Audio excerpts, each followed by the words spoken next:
ఒక రకంగా history create చేసినట్టే మొరార్జీ దేశాయ్ గారి తర్వాత ఎక్కువసార్లు బడ్జెట్ ప్రవేశపెట్టిన కదా. అండ్ చాలా మెటికులస్ లీడర్, మెటికులస్ ఉమెన్. ఆమె చెప్పే దాంట్లో చాలా నిర్దిష్టంగా చెప్తారు, దోషరహితంగా చెప్తారు, స్పెసిఫిక్గా చెప్తారు. ఆ బడ్జెట్ ప్రజెంటేషన్ అప్పుడు కూడా ది వే ఆమె ఒక కాన్ఫిడెన్స్ని ఇంబైబ్ చేయడానికి దేశ ప్రజల్లో తీసుకొచ్చిన ఆ చెప్పిన తీరు కూడా ముందర అంటే మా మహిళా నేతకి మనం ముందర అభినందనలు చెప్పి మనం స్టార్ట్ చేద్దాం. డెఫినెట్లీ అండి. హౌ డిడ్ యూ ఫీల్ ఆవిడ నిన్న బడ్జెట్ ప్రెస్? వెనెవర్ ఆమె ఆ రెడ్ ఫైల్ పట్టుకొని when she poses to the press in front of the media చాలా గర్వంగా అనిపిస్తుంది. ఐ థింక్ అది నా ఫీలింగే కాదు, దేశంలో ఉన్న మహిళలందరూ కూడా. అండ్ మహిళలు అభివృద్ధి చెందాలి అని కోరుకునే ప్రతి మగవాళ్ళు కూడా, అంటే ప్రతి పురుషుడు కూడా చాలా సంతోషపడే సందర్భం అది.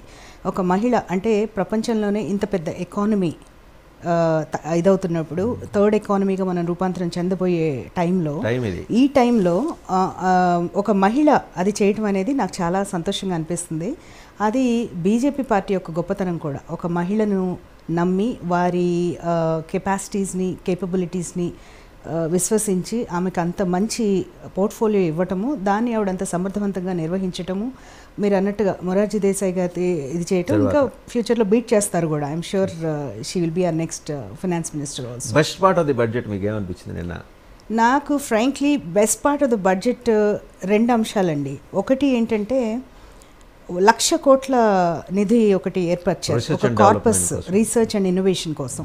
ఇది యూత్కి, అంటే మనకి hours is a young nation, ఇంకా మన అందరికీ తెలుసు యంగ్ నేషన్. యూత్కి వాళ్ళ ఇన్నోవేషన్ కానీ రీసెర్చ్ కానీ పనికొచ్చే విధంగా ఈ 1,00,000 కోట్లు అనేది ఒక కార్పస్ ఫండ్ పెట్టడం, ప్లస్ అది వాళ్ళు లోన్ తీసుకోవడమే కాకుండా మళ్ళీ వాళ్ళకి అవసరమైతే రీలోన్ కూడా, ఆ ఫెసిలిటీ కూడా కల్పిస్తూ ఇంట్రెస్ట్ ఫ్రీగా 50 ఏళ్ల పాటు. అంటే అది చాలా ఆలోచించి పెట్టినట్టుగా అనిపించింది నాకు.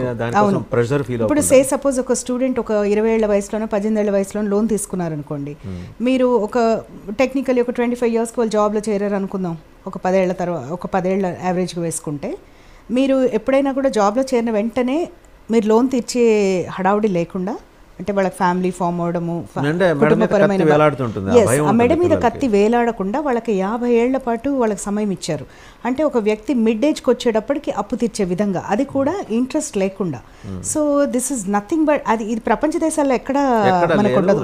చాలా ఇన్నోవేటివ్గా తీసుకొచ్చారు. ఈవెన్ మీకు అమెరికా లాంటి అగ్రరాజ్యాల్లో కూడా స్టూడెంట్ లోన్స్ కూడా మీకు ట్యాక్స్ బెనిఫిట్స్ వచ్చేటట్టుగా ఇస్తారు, అండ్ మీరు తీర్చాలి. జాబ్లో చేరిన వెంటనే స్టార్ట్ అవుతుంది మీకు ఎనీథింగ్ ట్యాక్స్లో కొంత బ్రేక్ ఉంటుంది. ఇది అలా కాకుండా అసలు ఇంట్రెస్ట్ ఫ్రీ చేసి అది 50 years పాటు, అది నాకు చాలా మంచిగా అనిపించింది. అంటే వాళ్ళు తీసుకున్నప్పటి నుంచి 50 ఏళ్లలోగా, వయసు 50 ఏళ్ళు వచ్చేలోగా అని కాదండి, వాళ్ళు 50 years పాటు ఉంటుంది వాళ్ళకి. వాళ్ళు ఎప్పుడైతే ఉద్యోగంలోకి వెళ్తారో అప్పటి నుంచి 50 ఏళ్ల లోపు.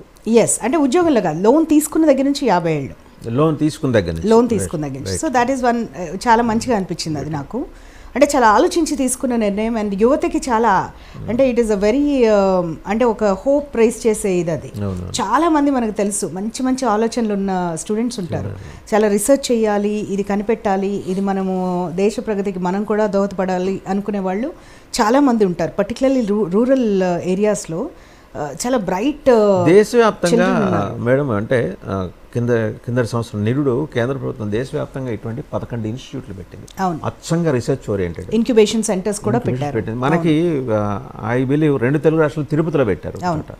సో ఇటువంటివి ఏంటంటే పిల్లల్ని, అంటే ప్రత్యేకించి స్టూడెంట్స్ని డిఫరెంట్ లైన్లోకి మళ్లించడానికి, అచ్చంగా రీసెర్చ్ మీద, ఇన్నోవేషన్ మీద వాళ్ళ దృష్టిని పెట్టడానికి, అలాగే 5 ఏళ్ల పాటు జరిగే ఉండే ఈ కోర్సులో ది బెస్ట్ పార్ట్ ఏంటంటే మళ్ళీ పెద్ద పెద్ద ఇండస్ట్రియల్ హౌసెస్, టాటాస్, ఇలాంటి వాళ్ళందరూ కూడా వాళ్ళని పికప్ చేసుకునే అవకాశం కూడా కల్పించే విధంగా డిజైన్ చేశారు.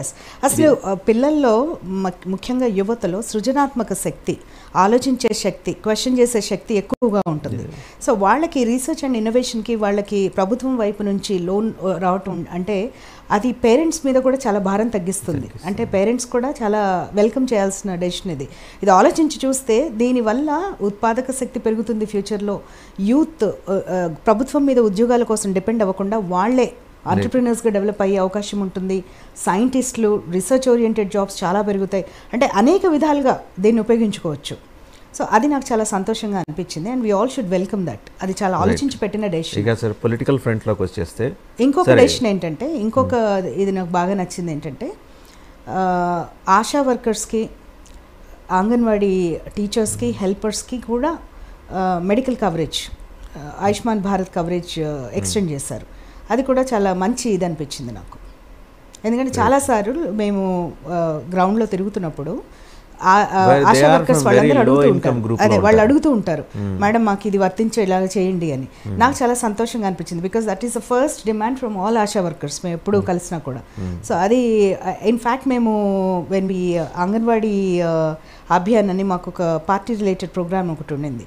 సో అంగన్వాడీ అభియాన్లో కలిసిన ప్రతి ఒక్కళ్ళు అన్ని రాష్ట్రాల్లో, నేను బెంగాల్లో, కేరళలో, ఇక్కడ ఆంధ్రాలో, ఇక్కడ అన్ని రాష్ట్రాల్లో తిరిగినప్పుడు అందరూ అంగన్వాడీ వాళ్ళు ఇది అడిగారు మమ్మల్ని, ఆశా వర్కర్స్ చేస్తే మేము యాక్చువల్గా రికమెండేషన్స్లో పెట్టాము ఇది ఇంప్లిమెంట్ చేస్తే బాగుంటుందని.